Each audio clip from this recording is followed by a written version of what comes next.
Developed కంట్రీస్లో కామశక్తి తగ్గడం, శక్తి క్షీణించడం, కొత్త కొత్త రోగాలు రావడం, నిద్ర పట్టకపోవడం, శరీరానికి ఆకలి లేకపోవడం, బాధ, చిరాకు, జీవితం మీద విరక్తి, దానివల్ల సైకో లక్షణాలు పెరగడం, రేపటి మీద హోప్ లేక బ్రతుకు నిస్సారమైపోయి చివరికి సూసైడ్ చేసుకోవడం. ఇవన్నీ దేనివల్ల? సివిలైజేషన్ వల్ల, దాని నుండి పుట్టిన డిప్రెషన్ వల్ల. అసలు వాట్ ఈజ్ సివిలైజేషన్? నాగరికతని మనిషి ఎందుకు కనుగొన్నాడు? సింపుల్, మనిషి సుఖంగా జీవించడానికి. కానీ సొసైటీ కోసం కనిపెట్టిన నాగరికత మనిషి తన నియమాల ద్వారా ఒత్తిడి చేసి సుఖసూత్రాన్ని అడ్డుకుంటుంది. ఫర్ ఎగ్జాంపుల్, కంప్యూటర్నే తీసుకోండి. అసలు కంప్యూటర్ని ఎందుకు కనుగొన్నారు? మనిషి కొన్ని రోజుల్లో చేసే పనిని గంటల్లో చేయడానికి. దానివల్ల మనిషి పని ఈజీ అయ్యి తనకి టైం మిగులుతుంది కాబట్టి. సో దీన్నే సివిలైజేషన్ అంటారు. కానీ ఇక్కడే ఒక లోపం ఉంది. 24 గంటల పనిని కంప్యూటర్ 1 గంటలో చేస్తే మరి మనిషికి 23 గంటల టైం మిగలాలి కదా. మరి ప్రజెంట్ ఆధునిక మానవుడికి అలా మిగులుతుందా? నో, మిగలట్లేదు. పైగా మిగలకపోగా ఇంకొంచెం పనిలో బిజీ అయ్యి పని వల్ల మాట్లాడే తీరికే లేకుండా పోతుంది. అయితే ఇప్పుడు సివిలైజేషన్ని తప్పుపడదామా లేదా మనిషిని తప్పుపడదామా? ముమ్మాటికి మనిషినే.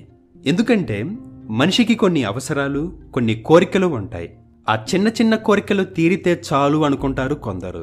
కానీ కోరికలకు ఉండే రోగం ఏంటంటే కోరికలు తీరే కొద్దీ పెరుగుతూనే ఉంటాయి. అందుకని మనిషికి సాటిస్ఫాక్షన్, విశ్రాంతి లేకుండా పోతుంది.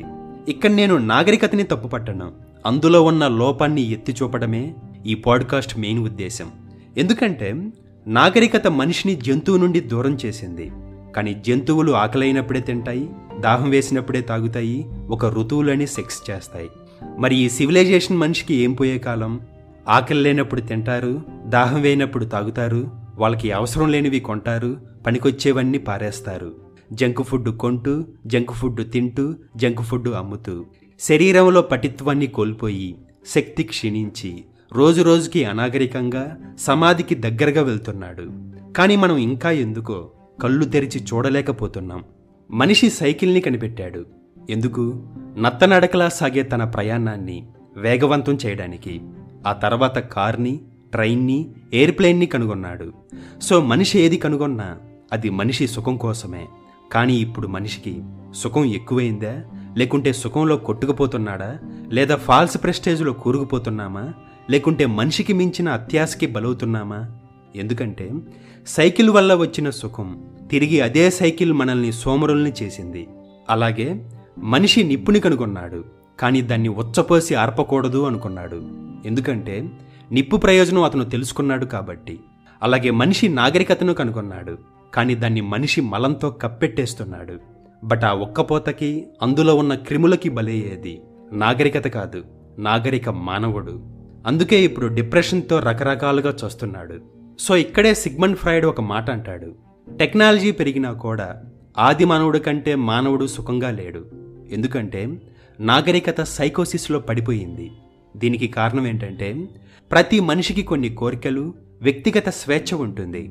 కానీ ఆ కోరికలను సమాజం పూర్తిగా తీర్చదు. ఎందుకంటే సొసైటీ తన కోరికలను కట్టడి చేస్తుంది. సో ఈ కట్టడి వల్ల మనిషిలో అత్యాశ, క్రూరమైన సెక్స్ కోరికలు, హింసాత్మకమైన ప్రవృత్తి పెరుగుతుంది. అందుకే నాగరికత పెరుగుతున్న టైంలో సీరియల్ కిల్లర్స్ ఎక్కువ అవుతారు. అలాగే ప్రతి మనిషిలో కూడా డిప్రెషన్ ఎక్కువ అవుతుంది. ఎందుకంటే ఒకే ఇంట్లో ఉంటూ వర్క్ వల్ల తన కూతురిని నెల రోజులు చూడలేని పరిస్థితి.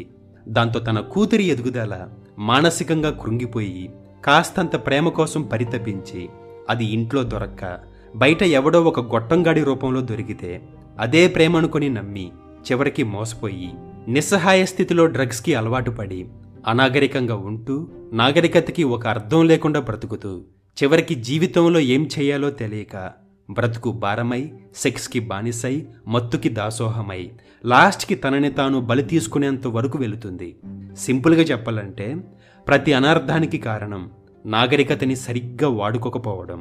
పాపం ఒక పెద్ద మనిషి అన్నాడు, మ్యాన్ కాస్త సూపర్ మ్యాన్ అవ్వాలని.